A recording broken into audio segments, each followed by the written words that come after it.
Danse, chant, théâtre, c'est ce qui fait le charme d'une comédie musicale. Comme par exemple celle que l'on vous présente aujourd'hui, Dracula, proposée par l'école de danse Nickel School, un scénario basé aussi bien sur le film de Coppola que le roman de Bram Stoker. On a dû un peu bouquiner le livre et se rendre compte de la réelle histoire, en tout cas dans cette version-là, pour pouvoir être le plus juste possible. On essaie de respecter les codes de l'écriture, de respecter la trame de l'histoire, en y ajoutant forcément notre sauce et notre petite touch de Nickel School, pour pouvoir faire en sorte que ce soit adapté à tout public. Ils travaillent vraiment d'arrache-pied. Je leur demande de fournir énormément d'efforts et ils me rendent bien l'appareil. Je pense que ma folie plus leur folie, ça va être vraiment quelque chose le 28 avril. Et forcément, pour monter une comédie musicale, il faut des danseurs capables de jouer la comédie et de chanter.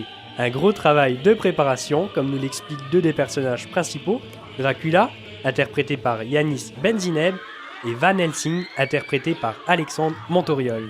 La préparation physique et la préparation mentale, il y a aussi beaucoup d'interprétation, donc c'est-à-dire jouer son personnage à la lettre, c'est-à-dire ne pas trop en faire. Faut trouver le juste milieu en fait. Mais après on a toujours des références, le film, le livre, c'est assez facile de s'adapter par rapport à ça. On se raccroche toujours à un personnage qu'on connaît. On est dans un univers qui est assez sombre, c'est des rôles qu'on n'a pas l'habitude de jouer. Donc au-delà du travail physique qu'on a avec la danse, effectivement il y a tout un travail mental, un travail de préparation par rapport à ça. Il faut absolument ne pas surjouer en fait, et c'est la difficulté du truc. Donc voilà, la préparation se fait sur plein de points, sur le théâtre, sur le chant, sur la comédie. En fait, il faut vraiment ne jamais surjouer. Tout a été pensé dans les moindres détails. Chaque tableau correspond à un style différent. Hip-hop, danse orientale, classique ou encore du jazz.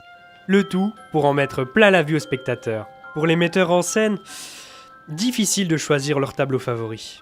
Quand on a fait le filage, pour voir si justement le spectacle est cohérent, si tout se suit bien. Il y a différents tableaux comme ça qui sont ressortis. Le moment de l'asile a bien plu à tout le monde.